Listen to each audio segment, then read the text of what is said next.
सोचिए एक ऐसा गांव जो नक्शे से लगभग गायब है। एक भयानक रहस्य और एक सवाल जो सदियों से गूंज रहा है। क्या तर्क की रोशनी अंधविश्वास के अंधेरे को कभी चीर सकती है? चलिए आज मेरे साथ एक ऐसे सरकारी अफसर के साथ उस गांव में चलते हैं जहां हर विश्वास के पीछे एक डरावना सच छिपा हुआ है। हर अमावस एक बलि देनी होगी, बस ये एक लाइन ही उस गांव के पूरे अंधेरे को बताने के लिए काफी थी। एक ऐसा नियम जो तर्क और इंसानियत दोनों की हदों के बहुत पार था। तो हमारी कहानी का हीरो है राकेश, तर्क और विज्ञान की दुनिया में यकीन रखने वाला एक सरकारी अफसर। उसे एक ऐसे गांव भेजा गया है जो अपने ही बनाए अंधेरे नियमों में बुरी तरह जकड़ा हुआ है। राकेश जिला शिक्षा विभाग से है और उसका सवाल बहुत सीधा और तार्किक है। स्कूल से बच्चे आखिर कहां गायब हो गए? एक ऐसा सवाल जिसका जवाब उस गांव के डरावने सन्नाटे में कहीं दफन था। अब सरकारी रिकॉर्ड तो और भी चौंकाने वाले थे। सोचिए, जिस स्कूल में कभी 75 बच्चे पढ़ते थे, वो संख्या धीरे धीरे घटकर बस 19 रह गई और आखिर में सरकार को वो स्कूल बंद ही करना पड़ा। सवाल तो वही था कि इतने सारे बच्चे आखिर गए कहां? जैसे ही राकेश गांव में कदम रखता है, उसे एक अजीब सा डरावना सन्नाटा घेर लेता है। गलियां वीरान, हर तरफ खामोशी। सरपंच भी बहुत घबराया हुआ था और उसके पास बस एक ही रटा रटाया जवाब था, बाबूजी, यहां के लोग अपने बच्चों को पढ़ाना ही नहीं चाहते। लेकिन उस खौफनाक खामोशी के पीछे क्या सच में यही वजह थी? सरपंच के जवाब राकेश के गले नहीं उतर रहे थे। उसने तय किया कि वो सच खुद ढूंढेगा, पर उसे जरा भी अंदाजा नहीं था कि जो सच उसके सामने आने वाला है वो बच्चों के स्कूल ना आने से कई ज्यादा भयानक और खौफनाक होगा। शाम ढल रही थी और तभी राकेश को एक पुराने, बिल्कुल खंडहर हो चुके मंदिर से बच्चों के खेलने की कुछ आवाजें सुनाई देती हैं। वो उन आवाजों का पीछा करते हुए उस वीरान मंदिर में पहुंच जाता है और मंदिर के अंदर का नजारा सच में दिल दहला देने वाला था। सरपंच के गोलमोल जवाब और खाली गलियों का राज अब खुलने लगा था।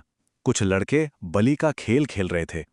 उन्होंने मिट्टी से एक अजीब से देवता की मूर्ति बना रखी थी और एक बच्चा बलि बनने का नाटक कर रहा था। जब राकेश ने उनसे पूछा तो बच्चों का जवाब बहुत मासूम लेकिन खौफनाक था। देवता को खुश करने के लिए बलि देनी होगी। वो कुछ भी बदल सकते हैं, बीमारी, दुर्भाग्य, सब कुछ। ये शब्द सुनकर राकेश के पैरों तले से मानो जमीन ही खिसक गई। अंधविश्वास की जड़ें बच्चों के मन में कितनी गहरी थीं, ये उसका सबूत था। राकेश अब समझ चुका था कि मामला सिर्फ बच्चों का या स्कूल का नहीं है, बल्कि बहुत गहरा है। वो गांव के आध्यात्मिक गुरु यानी मुख्य पुजारी से भिड़ने का फैसला करता है और यहीं से कहानी का असली खौफ शुरू होता है। उसी रात राकेश को एक बहुत ही भयानक सपना आता है। वो एक ऐसी मूर्ति देखता है जिसके पेट में भट्टी जल रही है। उसकी नींद टूटती है और उसे जंगल के खंडहर में आग जलती हुई दिखती है। जब वो वहां पहुंचता है तो देखता है कि मुख्य पुजारी अघोरम कोई अजीब सा अनुष्ठान कर रहा है। राकेश का डर अब तक गुस्से में बदल चुका था। वो सीधे अघोरम के सामने जा खड़ा हुआ और चिल्लाया, ये क्या जादू टोना है? वो गायब हुए बच्चे कहाँ हैं? तुम इन भोले भाले गांव वालों को बेवकूफ बना रहे हो। अघोरम का जवाब घमंड और धमकी से भरा हुआ था। वो हंसते हुए कहता है, तुम शहर वाले जिसे समझ नहीं पाते उसे अंधविश्वास कह देते हो। ये गांव सिर्फ मेरी वजह से जिंदा है। और फिर अघोरम ने वो सच उगला जो किसी के भी रोंगटे खड़े कर दें। उसने कबूल किया कि गांव का सूखा, अकाल और बीमारियां ये सब उसी का किया धरा था। वो गांव का रक्षक नहीं बल्कि डर पैदा करने वाला शैतान था जो आपदाएं खुद बनाता था ताकि लोग उस पर आश्रित रहें। मतलब पूरा खेल ही धोखे पर टिका था। गांव वाले मानते थे कि उनका देवता मौलक उन्हें फसल देता है, पर असल में वो शक्ति का भूखा एक दानव था।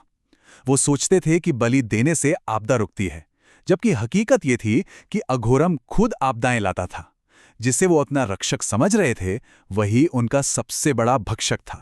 जब ये सच्चाई गांव वालों के सामने आती है तो उनका सालों का डर एक पल में गुस्से की आग में बदल जाता है। राकेश ने सच सबके सामने ला दिया था। गांव वालों ने अघोरम को घेर लिया और उनका सालों का दबा हुआ दर्द गुस्से में फूट पड़ा।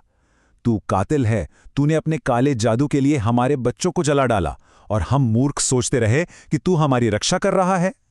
और इसके बाद गांव वालों ने इंसाफ अपने हाथों में ले लिया।